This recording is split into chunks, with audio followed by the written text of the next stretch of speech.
Сегодня анекдот про храп. Жил в одной семье бульдог, и вот он страшно храпел во сне. Приходит как-то хозяйке соседка и говорит: ну как ты вообще это можешь выносить, этот храп-то? А что делать? Так есть народное средство, возьми какую-нибудь тесемку и завяжу ему, ну ты понимаешь где, сразу перестанет.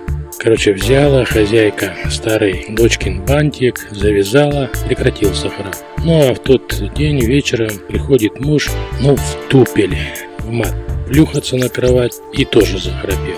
Жена ему бантик, и все тихо. Утром мужик просыпается со страшного похмелья, идет в туалет и видит завязанный красный бантик. Потом глядит, и у бульдога то же самое. Садится на кровать, долго думает, потом говорит бульдогу: блин, не помню, где мы вчера с тобой были.